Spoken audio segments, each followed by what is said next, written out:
पशुपति व्रत का विधान अथर्ववेद में निरूपण किया परमात्मा ने। हमारे भारतीय संस्कृति में 4 वेद हैं, ऋग्वेद, यजुर्वेद, सामवेद, अथर्ववेद। तो अथर्ववेद में परमात्मा ने पशुपति व्रत का दिव्य विधान निरूपण किया गया है। तो ये कब करना चाहिए? अब देखिए, ऐसा नहीं है कि पशुपति व्रत जब पाओ तब करना, इसके लिए निश्चित समय बताया गया है। कब होना चाहिए? तो शिव पुराण में लिखा, कालश्चैत्रे पौर्णमासी देशः शिव परिग्रह क्षेत्रारामाद्यरशयता प्रशस्तः शुभलक्षणः। जब चित्रा नक्षत्र से युक्त पूर्णिमा तिथि आए, चाहे वो कोई भी महीना हो, महीने का यहाँ नियम नहीं है, तो चित्रा नक्षत्र से युक्त पूर्णमासी तिथि चैत्र महीने में ही आता है, जो अभी चल रहा है। क्योंकि अलग अलग महीने के पूर्णिमा के अलग अलग नक्षत्र हैं और उस नक्षत्र के ही हिसाब से उस महीने का नाम पड़ा है। चैत्र मास माने चित्रा नक्षत्र में जब पूर्णिमा तिथि आएगी तो चैत्र मास होगा। विशाखा नक्षत्र में जब पूर्णिमा आएगी तो वैशाख होगा। ज्येष्ठा नक्षत्र में पूर्णिमा आएगी तो जेठ होगा। इसी तरह से आगे और नक्षत्रों के हिसाब से ही पूर्णिमा तिथि जिस नक्षत्र में पड़ता है और वैसा ही नाम उस महीने का होता है। जैसे श्रवण नक्षत्र में जब पूर्णिमा आएगा तो श्रावण मास, श्रावण मास की जो पूर्णिमा है रक्षाबंधन, उस दिन श्रवण नक्षत्र ही आएगा, या दिन में रहे या रात्रि में, लेकिन श्रवण नक्षत्र आएगा। कृतिका नक्षत्र में जब पूर्णिमा होगा तो कार्तिक महीना, मघा नक्षत्र में जब पूर्णिमा होगा तो मघा माघ महीना। तो यहाँ लिखा शिव महापुराण में, कालश्चैत्रे पौर्णमासी देशः शिव परिग्रह क्षेत्रारामाद्यरण्यं वा प्रशस्तः शुभ लक्षणः। जो अभी वर्तमान में चल रहा है, देखो कितना अच्छा से कि चित्रा नक्षत्र से युक्त पूर्णिमा अर्थात चैत्र की पूर्णिमा, जिस दिन पूरे भारत में हनुमान जयंती का उत्सव मनाया जाता है। चैत्र की पूर्णिमा में, रामनवमी के बाद। तो इस व्रत को करना चाहिए पाशुपत को। ये शुभारंभ का है ना। वैसे तो यहाँ विधान बताया पाशुपत व्रत में 12 साल 12 वर्ष सबसे बड़ा व्रत है। 12 वर्ष इस व्रत को करें। 12 वर्ष न कर सके तो 3 वर्ष, 3 वर्ष न कर सके तो 1 वर्ष, और यदि ये भी कठिन है तो 12 दिन। अब देखो, वर्ष को सीधा दिन में लाना। अब 12 दिन भी ना हो सके तो 3 दिन, और 3 दिन भी ना हो सके तो 1। लेकिन व्रत भगवान शंकर की कृपा पाने के लिए अवश्य में ही करना चाहिए। तो जब पूर्णिमा तिथि इसका मुख्य व्रत तिथि है, लेकिन ये 1 दिन का व्रत तो है 1 दिन का, लेकिन 3 दिन इसकी उपासना है। 3 दिन।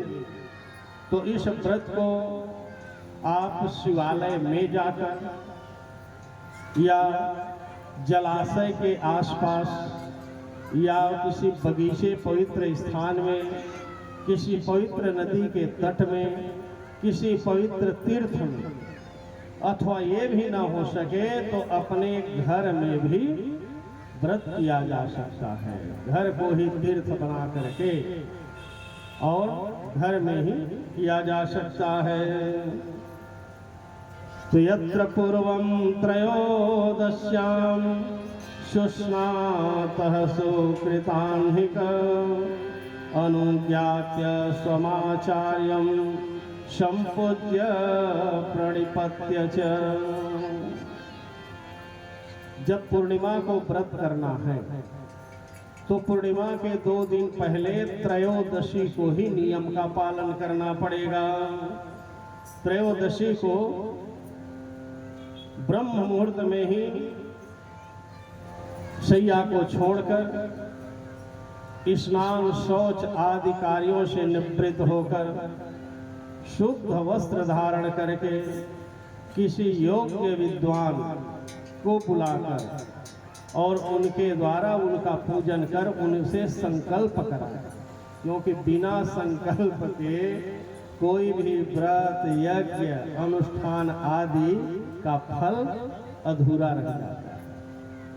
इसलिए हमारे भारतीय संस्कृति में शास्त्र सम्मत विधान है संकल्प का। तो आचार्य को बुला करके संकल्प कराएं।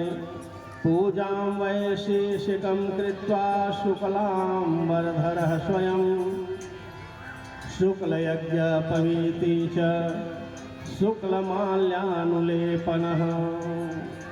और स्नान करके संकल्प करने के पश्चात श्वेत वस्त्र धारण करेगा, सफेद वस्त्र।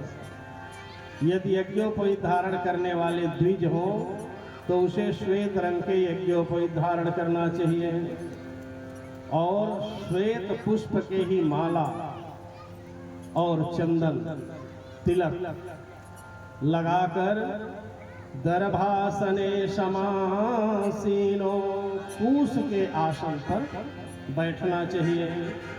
और कूश के आसन पर बैठकर पूजन के सामग्री एकत्र करके प्राणायाम, सर्वप्रथम प्राणायाम का नियम, जिसे भी जप यज्ञ उपासना के पूर्व प्राणायाम जो बताया गया है वेद मंत्रों में, उस प्राणायाम विधि को पूरा करें और पूर्वाभिमुख हो करके फिर गौरी गणेश नवग्रह मातृका भद्रमंडल आदि देवी देवताओं का पूजन करें।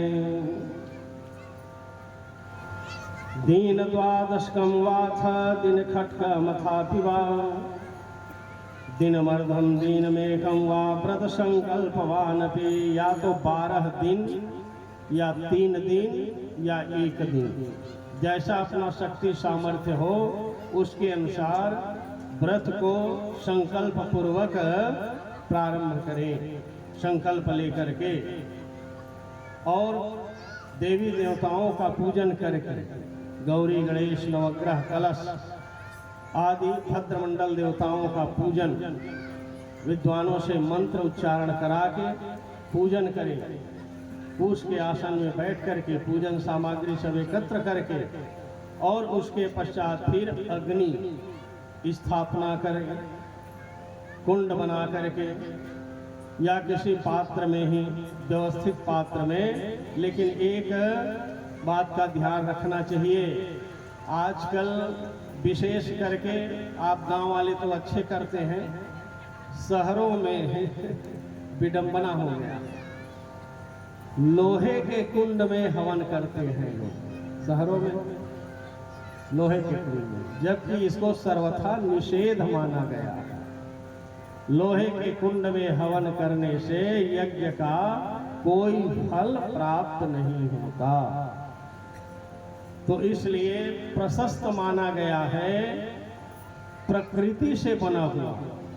प्रकृति से कौन? मिट्टी, ईंट, रेती, गोबर आदि से बने हुए कुंड से ही चाहे वो किसी भी देवी देवता का यज्ञ हवन होना चाहिए। लेकिन विडंबना यह है कि आजकल बड़े बड़े महानगरों में बड़े बड़े महानगर क्या, आपके रायपुर धमतरी आदि में ही फ्लैट में रहने वाले बड़े बड़े तथाकथित लोग, अब घर में टाइल्स मार्बल लगा हुआ है तो इसलिए कुंड बनाते नहीं बनेगा, तो इसलिए आजकल रेडीमेड लोहे का कुंड और उसी में यज्ञ हवन संपन्न करा देते हैं, लेकिन ये शास्त्र सम्मत नहीं है। तो इसलिए ईंट का बनाओ, मिट्टी का बनाओ, रेती का बनाओ या गोमय गोबर का बनाओ कुंड, और उसी में फिर अग्नि स्थापन करके और जो समिधा के यज्ञ लकड़ियां हैं जिसे समिधा कहते हैं उसका प्रयोग करो, अथवा फिर कंडा। तो कंडा भी ऐसा हो जो गौ माता के गोबर डायरेक्ट निकला हो। कंडा माने ये जो हमारे आपके घर में थापे वाला कंडा रहता है ना, छेना, ये प्रशस्त नहीं है।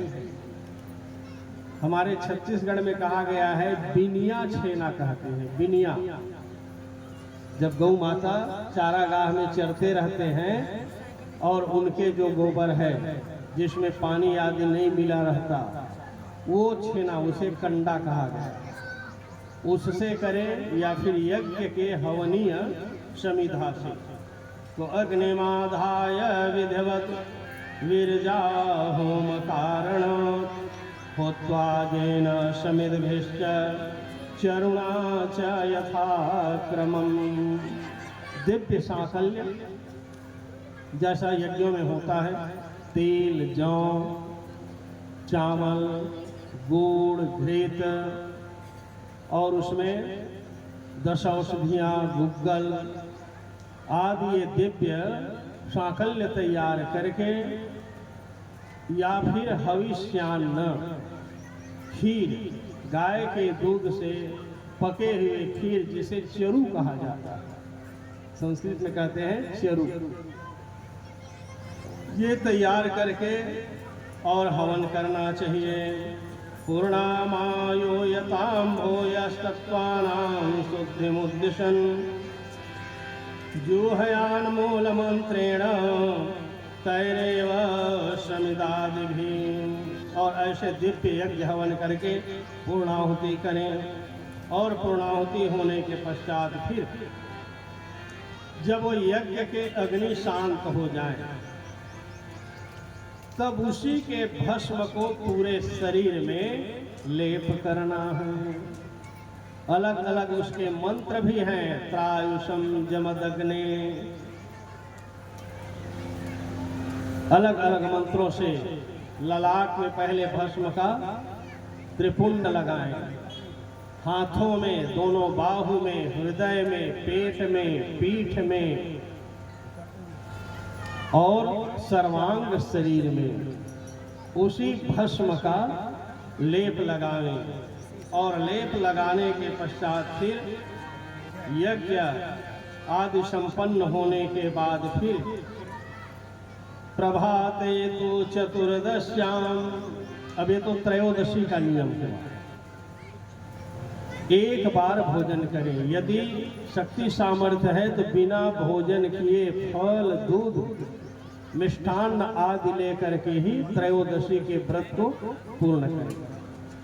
और रात्रि में भगवान शिव के पंचाक्षर मंत्रों का जितना अधिक से अधिक हो सके जप करें। और फिर कुछ दो प्रहर रात्रि में विश्राम करें। पूरा जागरण न कर सके तो कोई बात नहीं। और चौथे पहर में फिर ब्रह्म मुहूर्त में प्रातः काल जागें और जाग करके फिर चतुर्दशी को प्रभाते तो चतुर्दश्याम कृत्वा सर्वं पुरोदितं दिने तस्मिन् निराहारः कालम शेषम समापये। चतुर्दशी के प्रातः काल पुनः उसी नियम का पालन करते हुए अर्थात स्नान आदि कार्यों से निवृत्त होकर पुनः गौरी, गणेश, कलश, नवग्रह, भद्रमंडल आदि देवताओं का पूजन करें और फिर उसी विधि से यज्ञ करें।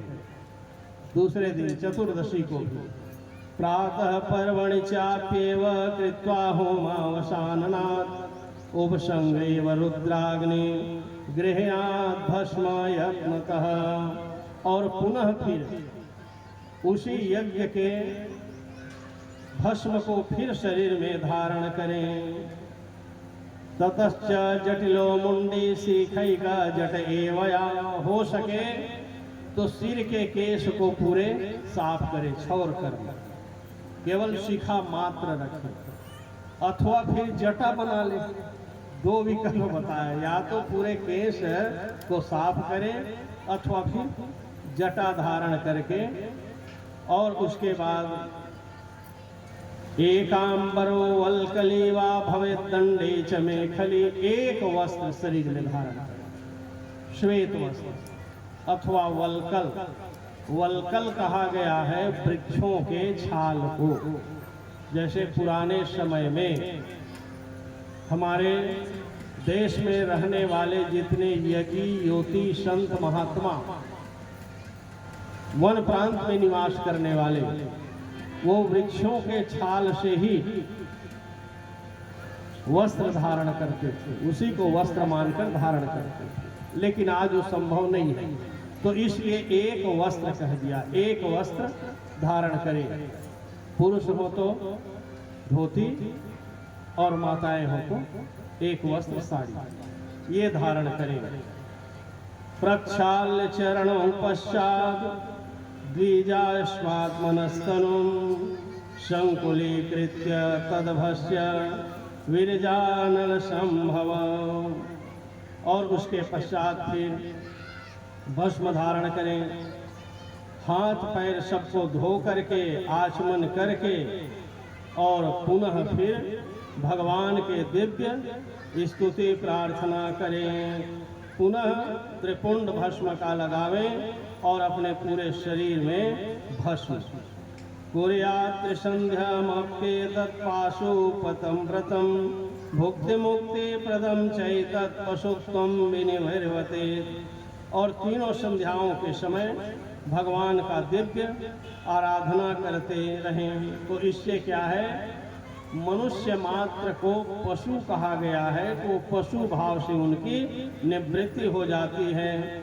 और ऐसे पाशु व्रत के अनुष्ठान से भगवान शिव के दिव्य कृपा होती है, और उसके पश्चात फिर भगवान शंकर का दिव्य पूजन आराधना करें। तो इसके लिए कहा, भगवान शंकर की मूर्ति बैठाने के लिए पहले एक मंडल बनाएं, चौकी पीढ़ा आदि, उसमें दिव्य वस्त्र, और वस्त्र के ऊपर फिर अष्टदल कमल चौक बनाए। अष्टदल कमल का चौक बना करके, और बीचों बीच में फिर भगवान के दिव्य मूर्ति की प्रतिष्ठा करें। तद पद्म कर्णिका मध्ये कृत्वा लिंगम कनीयसम स्फाटिकं पीठकोपेतं पूजयेद विधिवत क्रमात्। हो सके तो स्फटिक शिवलिंग की स्थापना करें। जो स्फटिक शिवलिंग की आज आप लोग यहाँ प्रतिदिन दर्शन कर रहे हो, पूजन कर रहे हो, ये शुद्ध स्फटिक मणि से बना हुआ मूर्ति। तो ऐसे ही इतना बड़ा नहीं तो छोटा सा, अपने शक्ति सामर्थ्य के अनुसार छोटे से स्फटिक मणि का दिव्य शिवलिंग, और उस पीठ के ऊपर जो मंडल बना है अष्टकमल का, उसके ऊपर स्थापित करके प्रतिष्ठा करके, और फिर उसका दिव्य आसन दे करके पूजन करें। प्रतिष्ठाप्य विधानेन तल्लिंगम कृत शोधनम परिकल्प्यासनम मूर्तिम पंचवक्त्र प्रकारतः। भगवान शिव जी के पंचवक्त्र हैं, पंचानन हैं, तो इसलिए भगवान शिव के पंचमुखों का वहाँ आवाहन करें, स्मरण करें। पंचगव्य आदि से मूर्ति को पंचामृत आदि से पहले स्नान कराएं, आवाहन और प्रतिष्ठा करके स्नान कराएं, और स्नान कराने के पश्चात फिर गंध द्रव्य, चंदन, भस्म, कर्पूर आदि भगवान को समर्पित करें। बिल्वपत्रैश्च पद्मैश्च रक्तः श्वेतैस्तथोत्पलैः, बिल्वपत्र भगवान को अर्पण करें। पुष्प जितना हो सके, धूप, दीप, नैवेद्य आदि से भगवान की दिव्य पूजन करें और फिर दिव्य भोग भी लगाएं। जितना अधिक से अधिक आप व्यंजन बना करके, मेवा मिष्ठान बना करके भगवान को भोग लगा सकते हैं। और उसके बाद फिर सहस्त्रार्चन होना चाहिए। सहस्त्रार्चन कहते हैं भगवान के 1000 नाम, भगवान के 1000 नामावली।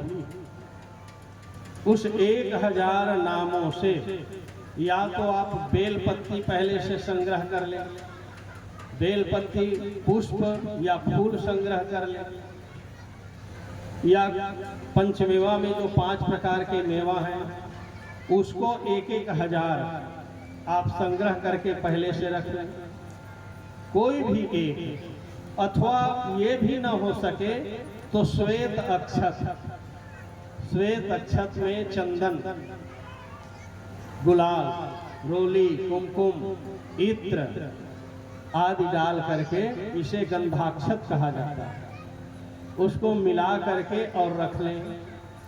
और एक एक नाम से भगवान को शिवाय नमः, शिवाय नमः, शिवाय नमः।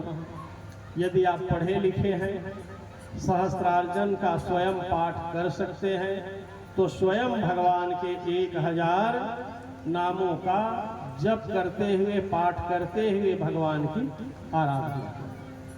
यदि आप न पढ़े हैं, हाँ, तो किसी जानकार पढ़े हुए विद्वान को बुला लें। विद्वान भी न बुलाएं तो अपने ही घर में कोई पढ़ा लिखा, क्योंकि आजकल के भावी पीढ़ी के सब हमारे बेटे बेटियां पढ़े लिखे, इनसे ही पढ़ा करके और आप भगवान में अर्पण करते जाएं। एक मंत्र में एक वस्तु कोई भी हो, चाहे बेलपत्र हो, पुष्प हो, मेवा हो अथवा गंधाक्षत, ये अर्पण करना चाहिए। श्रीफलोत्पल पदमानम संख्यां साहस्रिकिम्मता प्रत्येकम परासंख्या शतमष्टोत्तरम द्विजः। और यदि सहस्त्रार्चन करने में आप असमर्थ हो रहे हैं तो फिर कम से कम अष्टोत्तर शत 108 दोनों विकल्प है आपके पास। यदि आपके पास समय है, पर्याप्त द्रव्य है, तो फिर सहस्त्रार्चन कीजिए। सहस्त्रार्चन करने में यदि आप असमर्थ हैं तो 108, जिसे अष्टोत्तर शत नाम कहते हैं, भगवान शिव 108 नामों से अर्पण करें। चंदनम वामदेवाख्यम हरितालम च पौरुषे। और उसके पश्चात फिर जो अष्ट कमल दल से आप मंडल बनाए हैं, उसमें अलग अलग देवताओं का आवरण पूजन होता। आवरण पूजन भी वहाँ करना चाहिए। शर्करा मधुकर्पूर कपिलाघृत संयुतम चंदना गरुकाष्ठाद्यम सामान्यम संप्रचक्षते। शक्कर है, मधु है, दूध, दही, घृत, चंदन आदि ये सब भगवान को निवेदित करें। और ये सब पूजा होने के बाद फिर भगवान के दिव्य आरती करना चाहिए। कर्पूरावर्ति राजाढ्या देवादीपावलिस्ततः अर्घ्यमाचनम देयम पतिवक्त मतः परम। तो ऐसे आरती पूजन आदि करें। ये चतुर्दशी से संपन्न है, ये दूसरे दिन का है ना, चतुर्दशी के पूर्णिमा के पहले दिन। और उसके बाद रात्रि में फिर फलाहार अथवा एक भुक्त भोजन लेकर के और विश्राम करें। और उसके बाद फिर दूसरे दिन पूर्णमासी को फिर तीसरे दिन पुनः उसी विधि से फिर पूजन करें। स्नान आदि से निवृत्त होकर के गौरी गणेश कलश मंडल आदि देवताओं का पूजन करें और उतना ही फिर यज्ञ हवन करें और यज्ञ हवन के भस्म को फिर पूरे शरीर में लगाएं। त्रिपुंड का चंदन पूरे शरीर में लेप करें। पुनः शुद्ध वस्त्र श्वेत वस्त्र और लेकर के उसी तरह फिर भगवान की पुनः पूजन आदि ये सब करते रहें। तो अलग अलग महीने में अलग अलग मूर्ति के पूजा का भी विधान है। और यदि आप दिव्य मूर्तियों को नहीं ले सकते, जैसे वैदुर्य मणि, हीरा, पन्ना, पुखराज, राजाओं के समय में ये सब दिव्य मणियों का, पारद मणि, स्फटिक मणि, सोने का, रजत, चांदी का, ये सब यदि आप ना ले सके, ना कर सके, अरे तो कहे मिट्टी के पार्थिव तो बना ही सकते हैं। मिट्टी के पार्थिव लिंग बना करके और उन्हीं की पूजा करते। हाँ, इसमें अंतर ये है कि जो दिव्य धातु या मणियों से जो बने मूर्ति है उसका विसर्जन नहीं होता। जैसे यहाँ आप देख रहे स्फटिक मणि, इसका एक बार जो प्राण प्रतिष्ठा हो गया तो फिर विसर्जन नहीं, बस पूजा करते जाओ, जितना करना है पूजा करते जाओ। लेकिन यदि आप कहीं पार्थिव मिट्टी के पार्थिव लिंग बना करके पूजन करेंगे तो सूर्यास्त के पहले उनका विसर्जन किया जाता है और उसे फिर किसी पवित्र नदी या जलाशय में जा करके विसर्जित किया जाता है और दूसरे दिन फिर आपको बनाना पड़ेगा। तो इसीलिए ये सुविधा के लिए मणियों के दिव्य मूर्ति की पूजा, शिवलिंग की पूजा, वैदुर्य मणि है, पन्ना है, पुखराज है, हीरा है, पारद है, स्फटिक शिवमणि है, या धातु के सोने, चांदी, रजत आदि धातु के मूर्ति बना करके और एक बार उसमें प्रतिष्ठा कर दिए तो आपके घर में वो हमेशा हमेशा भगवान प्रतिष्ठित होकर के विराजित होगा। तो ऐसे 3 दिन, त्रयोदशी, चतुर्दशी और पूर्णिमा को सांगोपांग यज्ञ हवन पूजन आदि करने के बाद फिर ब्राह्मण भोजन कराए। शक्ति के अनुसार जितना हो सके, 1 ब्राह्मण, 2, 3, 4 आपके अब शक्ति ऊपर है, लेकिन 1 अनिवार्य है। पूर्णिमा के दिन जब यज्ञ आपका उद्यापन हो रहा है, उसमें पूर्णाहुति हो गए, भगवान का विधिवत पूजन हो गए, उसके बाद कम से कम 1 ब्राह्मण को बुला करके उनका पूजन करके और उनको भोजन करें। दान आदि से जितना आप दे सकते हैं उनको संतुष्ट करें। और रात्रि में पुनः भगवान शिव के पंचाक्षर मंत्र नमः शिवाय नमः शिवाय, ये जितना हो सके आप जप करें। ऐसे पशुपति पाशुपत व्रत इसे कहा गया है। तो इससे पाशुपत व्रत करने वाले जो स्त्री हो अथवा पुरुष हो, इसमें जाति वर्ण का भेद नहीं है। कोई भी मनुष्य मात्र इस व्रत को अपने कल्याण के लिए, ये स्वांतः सुखाय है ना, अपना कल्याण, अपने शरीर की मुक्ति के लिए किया जाता है। क्योंकि शरीर के में जो पशु भाव है, वो पशु भाव से मुक्ति पाने के लिए, शरीर को शुद्ध बनाने के लिए, शिव सेवा के योग्य बनाने के लिए यह दिव्य पाशु व्रत करने का नियम बताया गया है शिव महापुराण में। और जो कोई भी ऐसे दिव्य व्रत का अनुष्ठान करते हैं तो उसको फिर फल क्या मिलता है, नीचे लिखा, भस्मना दिव्य सर्वांगो भस्म दीप्तस्त्रिपुंडकः भस्म स्नायी च पुरुषो भस्मनिष्ठा इति स्मृतः। पूरे शरीर में अब भस्म का लेप लगाए हुए जो पुरुष है, भस्म का त्रिपुंड लगाए हुए और ऐसे भस्म शरीर में धारण किए हुए जो पुरुष स्नान करता है तो उसे दिव्य गंगा स्नान का फल प्राप्त होता है और उनका वह जो स्वरूप है वह शरीर जो है शिव रूप हो जाता है। भूत प्रेत पिशाचाश्च रोगाश्चातीव दुष्टः भस्मनिष्ठस्य सानिध्यात् विद्रवन्ते न संशयः। भस्म धारण करने वाले मनुष्य से भूत प्रेत पिशाच रोग शोक ये कोसों दूर रहते हैं, वो सामने नहीं आ पाता। धोखे से आएंगे भी तो भस्म लगाए हुए ऐसे दिव्य पुरुष को शिव रूप मान करके वो स्वयं प्रणाम करके और वहां से पलायन कर जाएंगे। परमाश्रम च शैवानां भस्मै तद परमेश्वर धौम्याग्रजश्च तदशे त्याव्यापदो यत्रिवारिताः। तो इस प्रकार पशुपत व्रत में विशेष नियम है भस्म। भस्म शरीर में लेप होना अनिवार्य है, क्योंकि यज्ञ के शुद्ध भस्म शरीर में जब लग जाता है तो मनुष्य का शरीर साक्षात शिव के समान हो जाता है। हमने आपको उस दिन बताया था कि अपने ही शरीर को त्रिवेणी संगम बनाओ।